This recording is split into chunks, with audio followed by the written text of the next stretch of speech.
Bill Reiter, CBS Sports NBA writer, and he's with us here on Tiki and Tierney. Bill, how you feeling today, bud? What's happening? Guys, I'm wonderful. Good morning. Bill, he sounds ready to go, Teak. Do you sense enthusiasm? I do. I like it.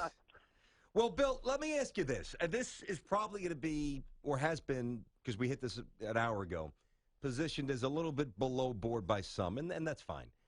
But if I'm Tyronn Lue, I am seriously contemplating dusting off a scrub, all right, putting him in there for a couple of minutes and having him antagonize Draymond Green to the point of trying to get Draymond Green to respond and get him tossed from the rest of the series. Oh, I think it's a great idea, and I don't know if it is below the belt or dirty pool if you're directing it at a guy, and I like Draymond, but who plays dirty basketball and literally punches or kicks guys below the belt, right? Like, this is where we've gotten to in the chess game that is this series, and part of the reason it's a great idea, let me just add, you have a Warriors team, even with Bogut out, which I think is a pretty big loss, who goes deep, and they throw a lot of guys in the rotation, and part of their plan is to wear other teams down by the fourth quarter, and the Splash Brothers help them pull away then. Cleveland's got basically guys, including Kevin Love, more or less a six-man rotation, 7 if you include Dellavedova, who played 10 minutes the other night. So, yeah, if you can stretch out some minutes for somebody else because they have a purpose to be in there, the one you're talking about, I think it makes all the sense in the world. Yeah, but you got to believe that Draymond Green is very aware that exact thing could happen. In fact, Ty Lue got asked about it, and he said that's not what we're going to do. We're going to play the game as it comes. But Draymond knows his importance, and he said it, and he was aware of it. He's not going to get sucked into anything of that nature. He's probably going to be as benign as he's ever been in regular season or postseason. The question is, does that affect his game? Does that affect who he is to this Warriors team? Oh, of course it does. I don't think it is that simple. I mean, if he is benign, right, if he goes out there because he screwed up and he let his guys down like he talked about, it takes away the edge he has to play with.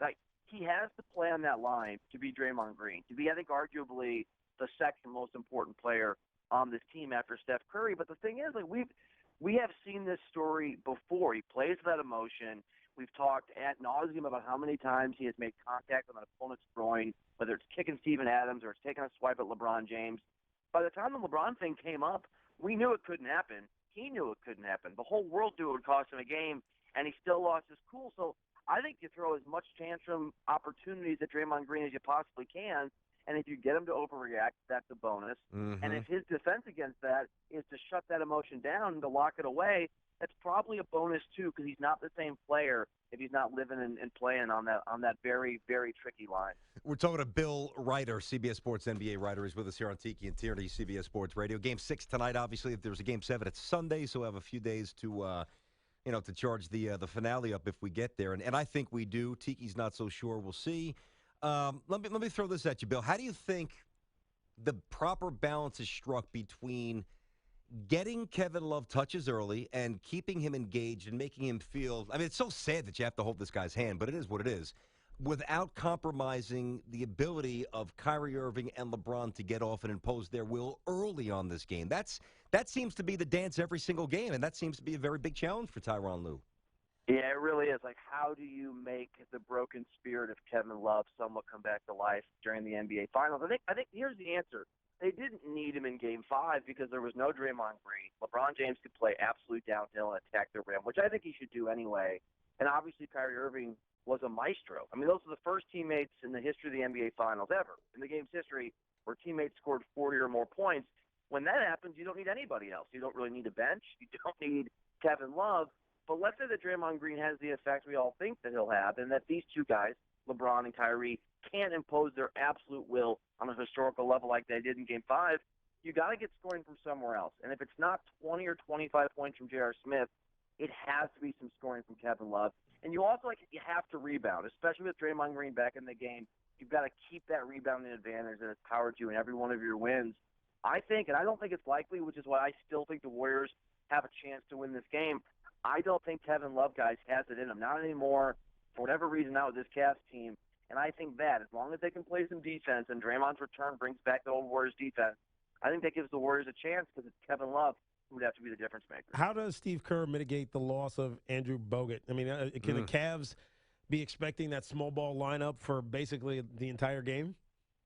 Yeah, I think you'll see more of the small ball lineup. And for whatever reason, and I'm perplexed by it as much as the next guy, we've seen Varejao a lot more than we thought we would have, right, over the course of this series. And so maybe you see him in a few more minutes.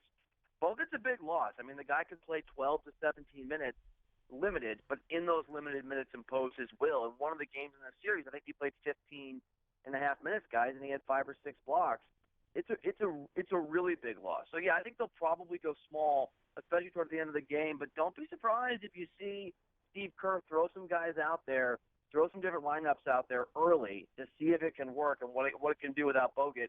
It won't work, and when it doesn't, you're probably talking about finishing small for long stretches of this game. Yeah, I was going to say, I mean, we all know their personnel, whether it's Spates, whether it's Fazili. I mean, there's only so many options and ways to manipulate the roster. Do you think there's anything unique that we haven't seen that maybe Steve Kerr drops on us? You know, I want to say that we haven't because we've seen so many things, but that part of the success of this Warriors team is that they'll take suggestions from anywhere. Last year, this depth lineup was thought up by Steve Kerr's assistant, not an assistant coach, just a kid that sits in the meetings. Like Steve Kerr will take suggestions from anybody in this organization, and he'll give them a whirl. They're willing, they've talked about this, they're willing to experiment for 3 or 4 or 5 minutes and see what sticks. So, I mean, who knows? I mean, we've seen McAdoo out there in, like, critical points of the game. Mo Spates likes to come out and shoot threes for giggles. Like, I wouldn't be shocked, guys, if you saw a guy like Mo Spates early on in the game get a little bit longer leash than NBA Finals. Wow. With some minutes Oof. or something like that you don't see coming, and it probably doesn't work, and they go back to what they have to do. But, again, like, this Warriors team, they don't want to use up their guys' minutes early on. They want to throw a lot of bodies at the opposing teams. They're really underrated defensively, and some of that is because they can throw a lot of people at you, like a hockey line change. I think Steve Kerr is going to try to see if he has some guys he can supplement early on for Andrew Bogut, which, again, not the biggest loss on earth, but for the 15 minutes he's usually in there, I think it's really significant. All right, Bill, brass tacks, how does this thing play out tonight? Man, this has been the weirdest NBA Finals, maybe one of the weirdest series I've ever cut. It's just been bizarre. So I hate the prediction thing, but I took Warriors in 6 at the start of the series, and I still think Draymond Green is right. I don't know if they would have won Game 5 if Draymond had been there, but it would have been close. I think he's a huge difference maker. I don't believe Kevin Love's going to be able to step up. And so while I don't feel wildly confident about it, I feel more confident saying the Warriors win tonight than I would if I were saying the Cavs. All right, Bill, you made a strong debut on Tiki and Tierney 3 weeks ago. You followed up. Good energy, good information. Well done. You know, we really, gentlemen. you know, Tiki didn't want to bring you on today, actually. Oh, that's a lie. I can sense the hesitancy, but that's right. You got to earn your keep in this world. I'm in. Totally kidding. Good job. Enjoy the game, man. We'll keep reading. Thanks, guys.